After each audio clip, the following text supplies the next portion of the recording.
Usted está en tvui.com.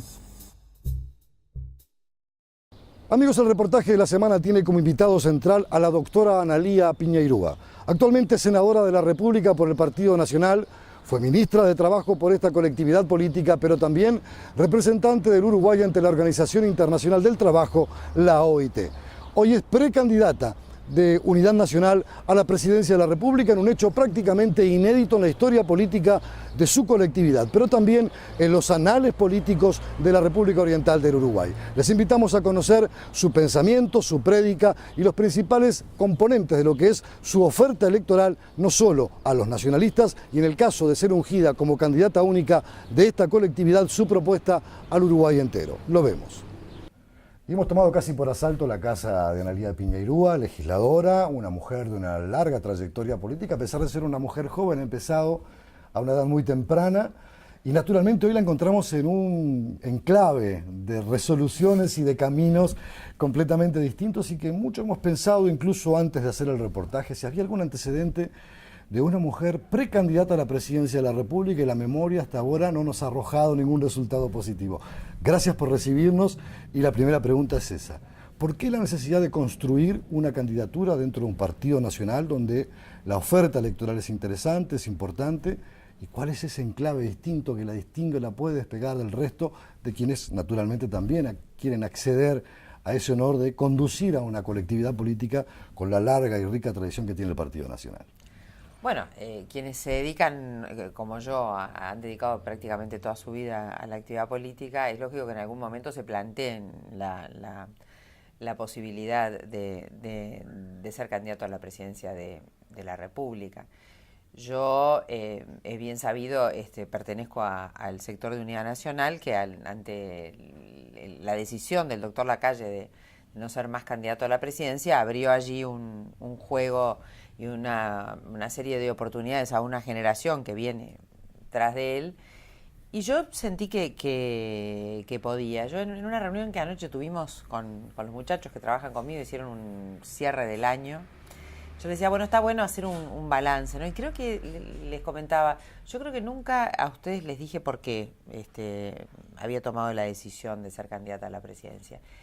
Y en realidad me remonté a la noche del 2004 en el que perdimos las elecciones, y yo les decía, para mí esa noche fue una derrota diferente. Yo sentí que esa noche habíamos roto con algo, que se había roto algo y que lo que estaba por venir no era bueno para el país. Y 7 años y medio después yo siento que lamentablemente no me equivoqué, y que la instalación de ese modelo que se instala el 1 de marzo del 2005, porque aquí yo creo que no podemos hablar de personas, de Vázquez, de Mujica, es un modelo. La instalación de ese modelo le trajo al Uruguay cosas malas. Y que yo tengo un sueño, yo creo que a través de un gran acuerdo nacional con las personas que no comparten ese modelo, con un partido nacional unido, que supere los personalismos, los intereses de grupo, los intereses una batalla larga y compleja, porque ha sido un partido que a lo largo de, sobre todo desde la recuperación de la democracia hasta ahora, ha exhibido muchas diferencias. Sí. Hoy está en un clima interno, si se quiere, tal vez distinto, más pacificado.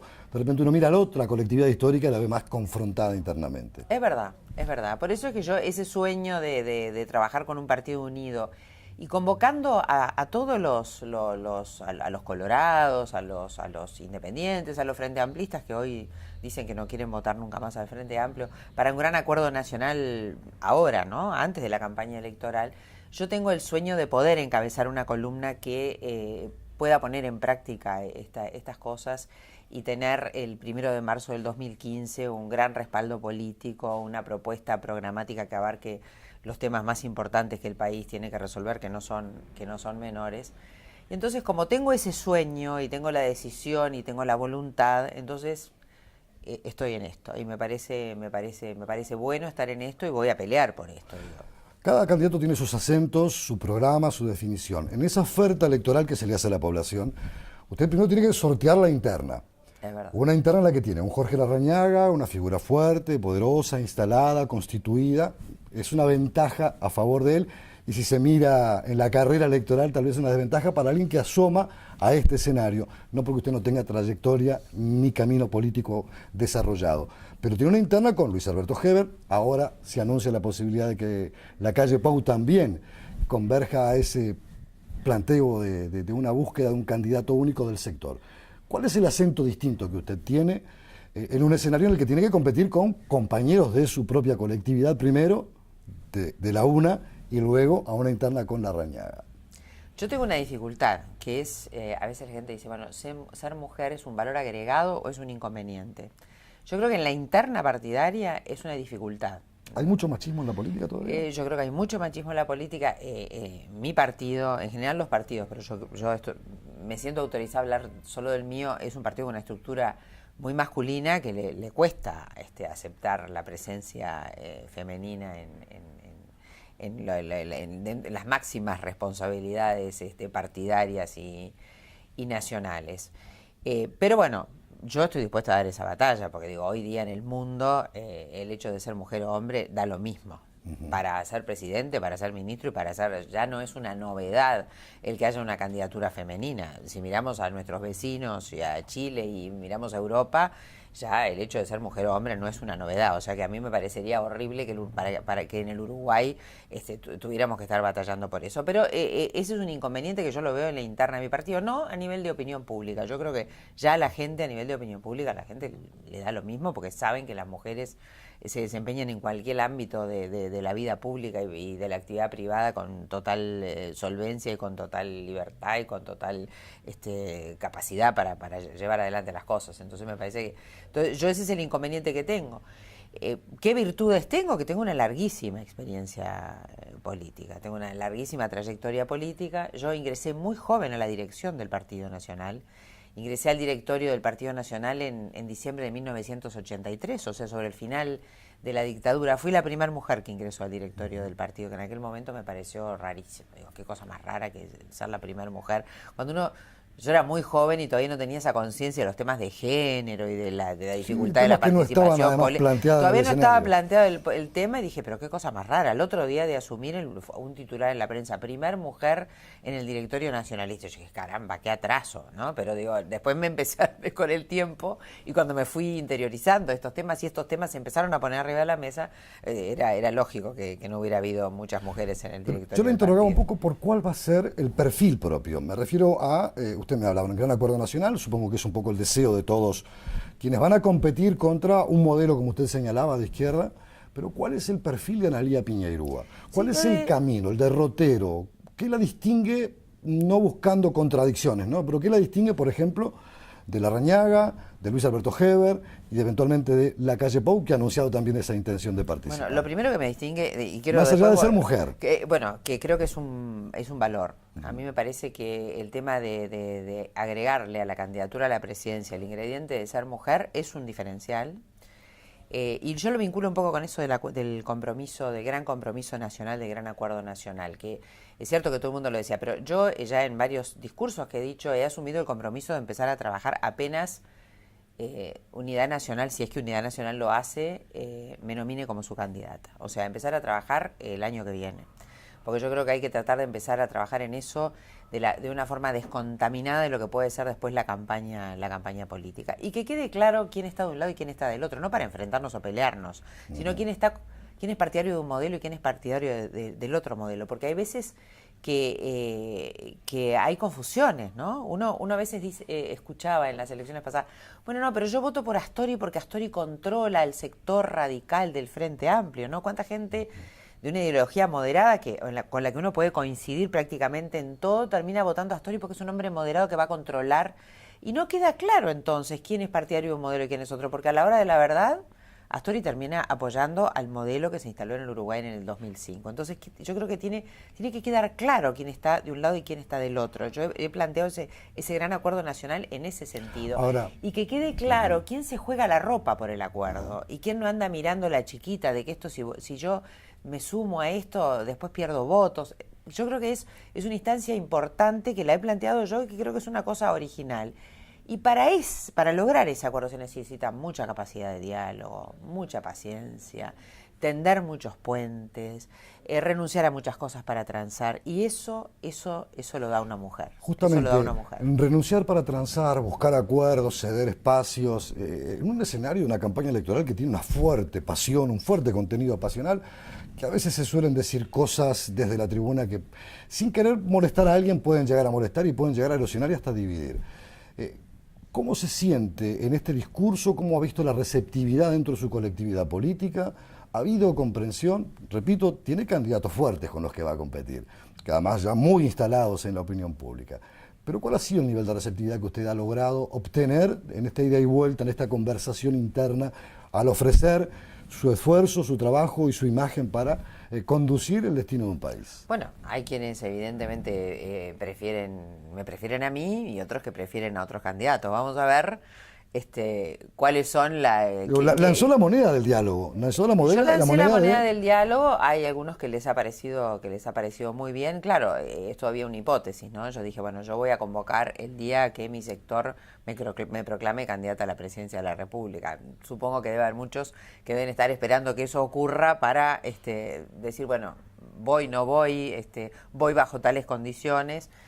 Reconozco que es un trabajo difícil, pero creo que eso lo puede aportar una mujer, esa paciencia, esa capacidad de diálogo, la capacidad de conciliación, de concertación, de concordia, es un ingrediente que podemos aportar las mujeres y, bueno, es un ingrediente que puedo aportar yo como mujer. A mí me parece que si bien yo soy muy fuerte en mi discurso muchas veces, también he demostrado, fui ministra de Trabajo, el haber pasado por el Poder Ejecutivo. Eso vamos a ir un poquito más adelante. Es un valor agregado también el haber pasado por el Poder Ejecutivo. A mí me dio una muy buena formación agregada a la que tengo en el Poder Legislativo y me enseñó mucho. Yo creo que una de las cosas que me enseñó el Ministerio de Trabajo fue a potenciar el hecho de poder dialogar, de poder negociar, de poder llegar a acuerdos, a aplicar una cuota importante de flexibilidad, que nosotros naturalmente las mujeres lo tenemos,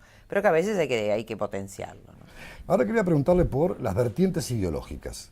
Usted es una mujer que comenzó muy joven, como bien lo decía, viene de un movimiento nacional de Rocha que fue una potencia política muy importante, la figura de don Carlos Julio Pereira. Vamos un poco más atrás, Javier Barrios Amorín, que es el fundador de la corriente política que después llevó a Carlos Julio a ser candidato en una fórmula presidencial con una figura señera del Partido Nacional como Wilson Ferreira Aldunate. Hoy está en Unidad Nacional, un sector con un cuño más herrerista. ¿Cómo hace esa síntesis? ¿Cómo llega esa Analía Piñeirúa del movimiento de Rocha, con esa fuerte figura, imagen wilsonista de Carlos Julio Pereira, a esta estructura actual? ¿Cómo abreva en todas esas fuentes y cómo hace esa síntesis ideológica? Nosotros muchas veces nos reímos porque dentro de la bancada de Unidad Nacional hay muchos de nosotros que pasó por el movimiento de Rocha, algunos por más tiempo. Yo estuve mucho tiempo en el movimiento de Rocha, otros menos. Alguien decía que era el ojito derecho de don Carlos Julio Pereira. Sí, algunos que eran muy jóvenes en ese momento, como que fue una escuela de formación política el movimiento de Rocha, ¿no? Los hay en Alianza, pero hay muchos dentro de Unidad Nacional que estuvimos en el movimiento de Rocha. Yo creo que lo bueno que tiene nuestra generación y las más jóvenes es que nosotros pertenecemos ya a una generación donde aquella confrontación de herrerismo y nacionalismo independiente que en algún momento, por suerte, fracturó al partido y hizo que votaran separados, fuera en vertientes distintas, cosa que llevó al partido a la derrota. Eso es una cuestión superada. Entonces, que todos hemos podido incorporar muchísimas cosas que estos grandes hombres que fueron forjando lo que fue la historia, el ideario, los valores y los principios del partido, poder recogerlos a todos, ¿no? Poder recoger a Herrera con su gran aporte en materia, por decir algo, de política internacional, con Wilson con su forma moderna de ver el partido, con unas medidas más, si se quieren, de centroizquierda para encarar en el año 71, ¿no? La realidad nacional y su propuesta de gobierno. Es decir, hemos podido todos ir incorporando todo eso y hoy ser una síntesis de todo eso que nos pueden separar, y entonces uno encuentra wilsonistas en Unidad Nacional, encuentra wilsonistas en Alianza. Y si ¿Se siente wilsonista? Yo me siento muy wilsonista. ¿Sabe por qué le pregunto esto? Porque hace poco tiempo habíamos entrevistado al senador Francisco Gallinal, hombre que tuvo una fuerte presencia en Por la Patria, y él nos decía, la figura de Wilson está, lo que no está presente hoy en el Partido Nacional es su ideario. ¿Usted lo ve así? No, yo creo que no, justamente por lo que estoy diciendo, porque hoy día yo creo que nosotros formamos parte de una generación que pudo hacer esa síntesis. Y si uno empieza a recorrer más atrás en la historia, ¿y por qué hoy somos esa síntesis? En el año 71, cuando Wilson Ferreira quiere armar un movimiento fuerte, que fue el Movimiento por la Patria, se nutre de herreristas de primer nivel. Él va a buscar herreristas. Cuando él era un nacionalista independiente de la lista 400, una lista que pertenecía al nacionalismo independiente, pero él busca nutrirse de gente del herrerismo para constituir un movimiento fuerte. Y él empieza a hacer esa síntesis. Cuando Luis Alberto Lacalle gana las elecciones, tenía en su equipo, tras de sí, gente que había sido por la patrista. Y voy a dar un solo ejemplo. Ignacio de Posadas era un hombre a quien yo conocí siendo una niña que no votaba en el Movimiento por la Patria, porque yo en el 71 no voté, pero iba con mi padre, que no podía tampoco porque era marino militar, pero le gustaba ir a la Americana, iba con él, y Ignacio era un tipo joven que me acuerdo que estaba en la Comisión de Finanzas del Movimiento por la Patria, para dar un ejemplo. Entonces, Polilla García Costa, el suplente, compartimos la suplencia del doctor Lacalle, yo soy la primer suplenta y el doctor Guillermo García Costa es el segundo suplente de Lacalle actualmente, era una de las primeras figuras de Por la Patria en su momento y acompañó al doctor Lacalle, fue su ministro de Salud Pública. Es decir, ya esa síntesis se viene dando y nosotros que somos una generación que venimos atrás ya somos una síntesis de todo eso. Y eso es lo bueno, poder recoger de todos esos grandes hombres lo mejor que le dieron al partido. Entonces yo creo que sí está presente su figura y su ideario, y a muchos de nosotros nos inspira, y yo trato siempre de transmitirle a los jóvenes cosas. Este año, cuando el aniversario de su fallecimiento, yo pude, a través de un amigo, recuperar un discurso que es casi inédito de Wilson, que fue el que pronunció la noche del golpe de Estado, pero no en el Senado, en un acto que yo en aquella época militaba en las coordinadoras de Por la Patria. Yo el movimiento de Rocha ingresé después de cuando terminó la dictadura, después de ya estábamos en democracia. Estaba la coordinadora Cerrito del Movimiento por la Patria había organizado un acto en un cine y marchamos todos para allá porque el acto estaba previsto y se iba a hacer y nosotros no sabíamos que iba a haber un golpe de Estado. Es decir, todavía a la hora que largamos para el Cerrito no teníamos datos de que iba a haber un golpe de Estado. Y él esa noche, ya sabiendo que se venía, pronuncia un discurso de 1 hora que es realmente una pieza oratoria impresionante, con un capítulo dedicado a los que en aquel momento éramos jóvenes, a nosotros, muy importante. Y yo lo rescaté y el día que conmemoramos el aniversario de su muerte hicimos una transmisión por internet con ese discurso y para los muchachos. Y ese discurso se lo había pasado la noche antes de las elecciones también, en el 2009 les había pasado ese discurso, pero ese día lo quisimos hacer más público.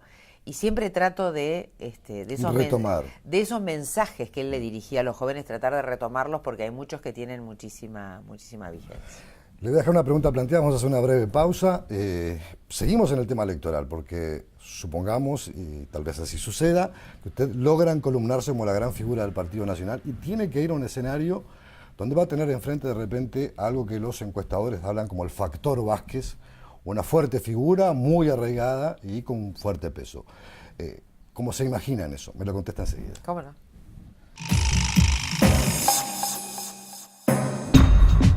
Siga con nosotros en tvui.com.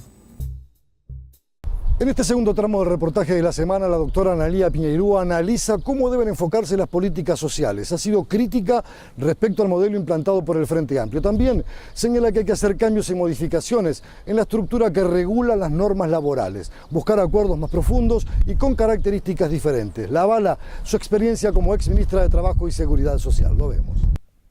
La pregunta está planteada. Supongamos que se cumple la instancia electoral, es ungida como candidata única del Partido Nacional y va a tener enfrente a un adversario como el doctor Tabaré Vázquez, que incluso habrá visto como todos los uruguayos las encuestas que lo dan como un posible ganador y hasta extender un tercer periodo de este modelo de izquierda del que usted habla hoy inicialmente. Pero ¿cómo se ve en una batalla electoral con una figura como esa, con un aparato político muy definido, muy fuerte y que va a hacer acentos en aquellas cosas que, según la izquierda, son modelo exitoso para lo que es el resultado del país? Bueno, evidentemente la candidatura de Vázquez, si se da, cosa que yo creo que es posible, de ahora, en el 2014, no va a tener las mismas características que tuvo en el 2004. En el 2004... Vázquez aparecía como un outsider de la política, ¿no? Outsider en serio, porque quienes hace muchos años que trabajamos en política, que tuvimos una militancia muy fuerte en la época de la dictadura, Vázquez nunca lo vimos, así que era un outsider en serio, porque nadie lo vio militar contra la dictadura, es una figura que aparece después. O sea, era un outsider de la política que venía como en estado de gracia, que nada le llegaba, que todo era nuevo, él era una novedad. El Frente Amplio era una novedad, porque lo conocíamos en la oposición, pero bueno, yo creo que hubo mucha gente que quiso probarlo en el gobierno. Hoy es diferente. Hoy él carga con 5 años de su propio gobierno y va a cargar con ya casi 5 años más del gobierno de su partido, de su coalición. En donde se han visto diferencias, ¿no?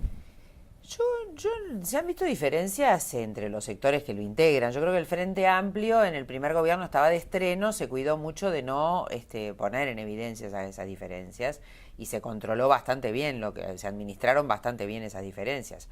Pasado el tiempo empezó a aparecer la realidad. La realidad siempre termina, la realidad es tosuda, ¿no? Termina apareciendo y bueno, y se pusieron al desnudo lo que son las discrepancias que nosotros sabíamos que existían entre los distintos sectores del Frente Amplio, que es otra de las novedades que Vázquez va a tener que administrar de una manera distinta. Y yo siempre digo, las peores cosas que nos pasan, ¿no? Si uno mira el sistema educativo uruguayo, que es un verdadero desastre, el sistema educativo público. ¿Pero eso solamente es responsabilidad de esta administración de gobierno? No, justamente. ¿O viene más atrás? No, justamente, cuando yo digo las peores cosas que nos pasan, en materia de educación, en materia de seguridad pública, en materia del sistema de salud todavía no está probado acabadamente, pero ya está dando indicios de que va a tener problemas, la política de vivienda. Todos son problemas que arrastramos desde la época del doctor Tabaré Vázquez, porque la ley de educación es del doctor Tabaré Vázquez. La ley de educación que le da un peso muy importante a las corporaciones, a los sindicatos, dentro de la enseñanza, sindicatos que han frenado toda posibilidad de cambio, medidas que el propio Codicen, o programas que el propio Codicen aprobaba, los sindicatos no han dejado avanzar ninguna ¿Cómo sería, sí, acá voy a apelar a su experiencia como ministra de Trabajo, su relación con el mundo sindical? Usted le tocó un periodo difícil, pero hasta donde uno puede recordar, no tuvo una confrontación muy abierta con el movimiento sindical. No tuvo un escenario tan complejo como han tenido otros que han estado en su cargo. ¿Cuál es el grado de tejer acuerdos? ¿Cómo se puede hacer? ¿Cómo se puede desarrollar? En un partido donde me acuerdo en el discurso del 85, Wilson Ferreira en la explanada decía que hay que crear una Secretaría de Asuntos Sociales porque a los sindicatos no se entra ni de blanco, ni de colorado, ni de frente amplista, sino por el oficio que cada trabajador realiza en su rama de actividad económica. Es verdad. Es verdad. Ese también puede ser un deber del Partido Nacional. ¿No ha cultivado esos espacios? No, yo creo que no, porque en eso es cierto que la orientación que Wilson quiso darle a esos instrumentos que él proponía no hubo continuidad una vez que él desapareció físicamente y dejó obviamente de tener presencia dentro del partido como para seguir empujando ese tipo de institución como fue la Secretaría de Asuntos Sociales. Eso se desvirtuó y no ha logrado adquirir la fortaleza que la tuvo en su momento. Yo creo que la relación con el mundo sindical no va a ser una relación fácil, porque en aquel momento tampoco era fácil, y cuando yo fui ministra de Trabajo, yo tuve una buena relación con ellos, sacando episodios muy puntuales en los cuales hubo una confrontación importante y conflictos serios. En realidad tuve una buena relación con el movimiento sindical. Claro, ese movimiento sindical llegado a la izquierda del gobierno ha adquirido un poder y un poder de decisión y de incidencia en las decisiones de gobierno del cual va a ser difícil hacerlo retroceder, ¿no? Cuando le dicen, por ejemplo, que algunos gobiernos, desde la apertura democrática, habían puesto el acento en el mundo empresarial y no en el mundo de trabajo, y que por ahí como que la ecuación cambia en función de que hay vertientes ideológicas distintas, ¿cómo lo ve eso? Como que digamos que el escenario de los privilegios cambió de un lado para el otro. Yo creo que no. Cuando yo estaba en el Ministerio de Trabajo, yo también tenía grandes discrepancias con el sector empresarial, y debo decir que yo que sé, que en medidas importantes como las que se tomaron en ese momento, como fue la reforma de la Seguridad Social, yo lideré la reforma de la Seguridad Social, la que está vigente ahora. Nosotros esperábamos tener un respaldo del sector empresarial, porque nos parecía que era un sector que estaba más consciente de la crisis que estaba trabajando el sistema de seguridad social, y no lo tuvimos. Es decir, si uno mira el escenario... Alguna vez le escuché decir en aquel momento que notaba que el sector empresarial no tenía la madurez que necesitaba el país para poder encolumnarse dentro de ese tipo de cosas. Sí, yo no sé si era falta de madurez, o a veces porque siempre pedían un poco más. La verdad que no sé definir esa situación. Cuando yo los convoqué para hacer una ley marco de negociación colectiva moderna, adecuada a los parámetros que indicaban la Organización Internacional del Trabajo en aquel momento, si no se llegó a un acuerdo no fue solo por culpa del movimiento sindical, fue porque el sector empresarial tampoco tuvo la voluntad de ceder en algunas cosas para llegar a acuerdos. O sea, hubo una responsabilidad compartida. O sea que yo no diría que eran gobiernos que se inclinaban hacia el sector empresarial y a favorecer al sector empresarial. Yo, en mi caso personal, creo que fui bastante ecuánime y bastante equilibrada en ese nivel de relacionamiento. Y estos hechos que estoy contando, y podría contar otros, ponen en evidencia eso. ¿Los consejos de salario llegaron para quedarse? Los consejos de salarios, yo intentaría, pero cualquier reforma que uno haga en ese plano, en donde el acuerdo tripartito es tan importante o el acuerdo bipartito es tan importante, uno tiene que tratar de lograr los acuerdos de las partes que involucran, ¿no? O sea, de los trabajadores y de los empresarios, cosa que no hizo este gobierno. O sea, esta ley de negociación colectiva, que es la ley que comprende los consejos de salarios, no fue una ley que fuera discutida y consensuada. Los empresarios no estuvieron de acuerdo y nunca se buscó un acuerdo. ¿Usted lo haría? ¿Buscaría acuerdos? Yo lo haría, lo hice en su momento, traté de llegar a un acuerdo. Me parecía que era muy importante que los que van a estar involucrados en la aplicación de la ley tengan su opinión y estén satisfechos con el producto.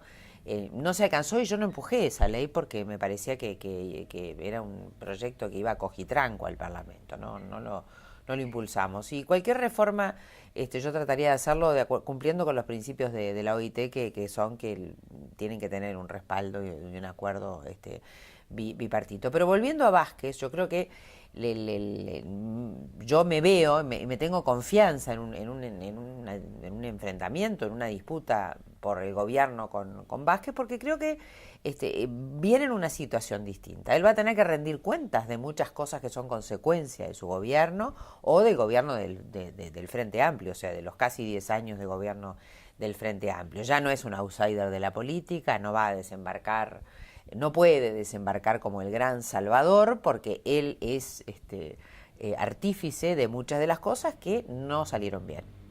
Y entonces él va a tener que explicar. Y evidentemente nosotros, que vamos a ser la oposición o vamos a ser el partido que va a estar compitiendo con él, le vamos a pedir que rinda cuentas de esas cosas. Y hay muchas cosas por las cuales pedirle que rinda cuentas. Usted ha sido muy crítica respecto a lo que han sido las políticas del MIDES, ha señalado acentos que no comparte, desarrollos que se han plasmado en la realidad a través de distintos mecanismos que, según su criterio, no han llegado o no han sido la solución final para poder llegar a soluciones de fondo. En las últimas horas, Olesker, el ministro de Desarrollo Social, hablaba que las políticas que ha aplicado el MIDES han reducido la pobreza, han bajado los niveles de indigencia, han habido programas de capacitación, de desarrollo. Yo le pregunto cómo va a llevar, más allá de las críticas que usted pueda hacerle con lógica y con fundamento a esas políticas. ¿Usted cree que esos programas deben seguir o debe haber una política social clara, marcada y definida para seguir abatiendo pobreza, indigencia y a veces el problema de la incultura general que eso genera? Bueno, el ministro Olesker falta la verdad cuando dice que las políticas sociales incidieron en la pobreza. Los estudios de impacto que él mismo tiene, o sea, son estudios que encomendaron ellos mismos, dan cuenta de que tuvieron influencia en la indigencia, pero no en la pobreza. La pobreza baja porque el país crece, la economía crece a niveles muy importantes, esto está estudiado, no es que yo lo haya inventado, crece, cuando el país crece se genera empleo, cuando se genera empleo la pobreza baja porque la gente tiene trabajo, hay capacidad de dar mejores salarios y eso es lo que hace que la pobreza haya bajado. Él puede haber tenido influencia en lo que es la baja de la indigencia. Yo lo que le critico a él es que en primer lugar yo no conozco cuál es el criterio en función del cual él da los beneficios sociales. A mí me llama poderosamente la atención que en un país en el cual los indicadores sociales mejora la indigencia, mejora la pobreza, y por ejemplo, las asignaciones familiares son un beneficio que hay que darle a las personas que están en situación de vulnerabilidad socioeconómica, en lugar de bajar, aumenten. Entonces, ahí hay algo que está fallando. Hay algo que está fallando. En el momento de darlo no hay un criterio objetivo y imparcial para dar el beneficio, o no se está controlando luego de darlo si la persona lo sigue necesitando o no lo sigue necesitando. Muchas veces le critican que hay que dar asistencia, sí, pero contraprestaciones como exigencia. Bueno, es que en realidad lo que está pasando con este gobierno y pasó con el anterior es que no se está cumpliendo con la ley. En el caso de las asignaciones familiares es clarísimo. La ley pone como condición que los niños o jóvenes que reciben la asignación familiar pertenezcan a hogares en situación de vulnerabilidad socioeconómica y que además vayan a la escuela y al liceo. Y el tema de controlar la ida al liceo y a la escuela, si concurren o no a la escuela y al liceo, que es una condición para recibir el beneficio, hace años que vienen desde que existen las asignaciones familiares del Plan de Equidad, 1 de enero del 2008 están diciendo vamos a controlar, el ministro Lesker vamos a controlar y ahora dijo vamos a empezar a controlar el año que viene. Yo creo que en realidad, como todo el enfoque de las políticas sociales de Olesker, y de gobierno, es asistencialista, es clientelista, yo creo que lo que pasa es que no quieren controlar, dan, y por eso a pesar de que mejora los indicadores sociales, las asignaciones familiares y otros beneficios crecen, y no las quieren quitar. Y bueno, y si uno controla que la asistencia a la escuela y al liceo y se encuentra con gente que no está cumpliendo, la tiene que quitar. ¿Y cuál sería el rumbo que le daría Analía Piñeirúa a esas políticas sociales que, por lo que usted dice, no va a dejar de prestarlas, pero tal vez bajo una modalidad diferente? ¿Esa modalidad cuál es? Yo en el caso de las asignaciones familiares, obviamente sería muy rigurosa en que lo debe recibir quien tiene derecho a recibirlo, ¿no? Todos los que tienen derecho a recibirlo, que lo reciban. Y entonces, si estamos en una situación de mejora de la indigencia y la pobreza, evidentemente las asignaciones familiares van a disminuir. Y voy a cumplir con la ley, voy a controlar las condiciones que la ley exige. O sea, en el caso de las asignaciones familiares no hay, que es el grueso de los beneficios que se están prestando en este momento, yo voy a cumplir con la ley. Y el resto de programas, por ejemplo, en el país de Varela Yo Sí Puedo, los programas de capacitación laboral, me refiero a los grandes buques insignias que el gobierno ha trazado en esas direcciones. ¿Comparte esa filosofía? ¿Hay que mejorarlos? ¿Hay que poner otra cosa mejor? ¿Hay que quitar esto? En función de los indicadores de lo que usted hablaba, ¿no? Yo creo que es muy importante tener en cuenta algo. Es decir, lo que es educación tiene que formar parte del sistema educativo. Nosotros tenemos que concentrarnos en la gran revolución educativa. Y cuando queremos ejercer una influencia social importante a través de la educación, tenemos que ir a medidas como la universalización de la educación inicial, de los planes CAIF, de la educación inicial de 0 a 3 años, a todos los niños pobres. Eso cuesta menos que todo lo que llevamos perdido en Pluna, cuesta mucho menos, universalizar la educación inicial. Poner un especial énfasis en la creación de escuelas y liceos de tiempo completo en las áreas críticas y en las áreas pobres, donde los niños vayan a formarse, los niños y los jóvenes vayan a formarse, se alimenten, tengan actividades extracurriculares, que la escuela y el liceo sea un centro comunitario donde los padres puedan ir, donde los profesores puedan conocer a los padres, conocer el entorno crítico de esa familia. Hay ejemplos, el liceo jubilar del que tanto se habla es un ejemplo de que eso se puede hacer. Entonces, en lugar de estar con programas y programitas y más programas que atienden poblaciones muy reducidas. Yo creo que hay que poner, cuando queremos llegar socialmente a través de la educación, hay que poner énfasis en la revolución educativa. Y la revolución educativa, entre muchas otras cosas, pasa por estas cosas que yo digo. Y habría que ver, digo, el país de Varela, Yo Sí Puedo, era un programa para que descubrió una realidad, ese es reducir el analfabetismo, ¿no? Después se desvirtuó, es decir, yo creo que eso hay que tratar de cubrirlo a través del sistema educativo. Para el tema de la formación y la capacitación profesional, que yo creo que hay que poner un especial énfasis en eso, porque otra de las cosas que yo le critico a Lesker es que a la gente se le da dinero, no se le controlan la contraprestación y además no se le dan instrumentos para salir de la pobreza y de la indigencia. Se les da dinero.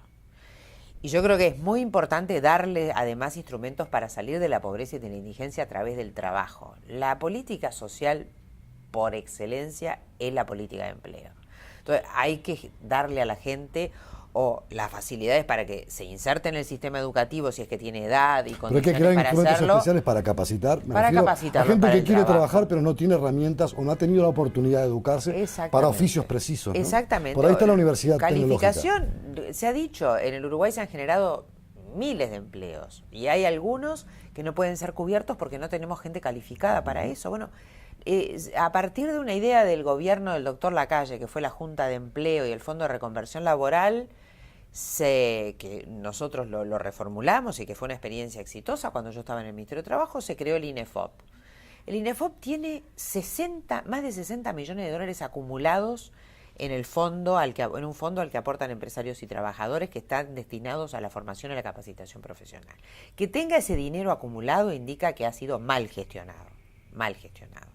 Entonces, ¿por qué no empezar a crear programas destinados a los beneficiarios de los programas sociales para darle formación y capacitación para el trabajo? ¿Y por qué no empezar a buscar entre los beneficiarios de los planes sociales aquellos que vale la pena que se inserten en el sistema educativo? Que en realidad, digo, siendo ya adultos jóvenes, todavía pueden estudiar e insertarse, es decir, estudiar caso a caso, ver en qué situación está cada quien para facilitarle algo que les permita trabajar. Porque lo importante es que la gente tenga trabajo. Eso es lo importante.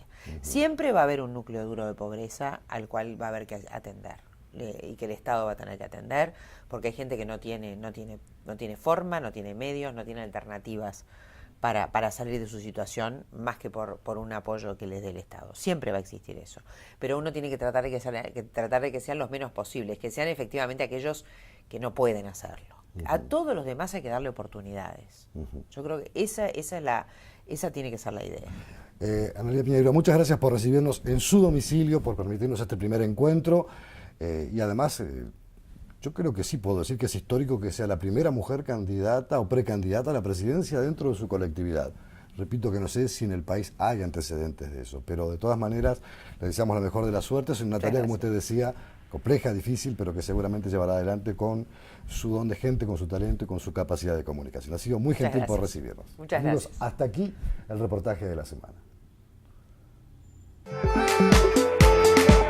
Usted está viendo TVUY.com, el canal uruguayo diseñado para Internet.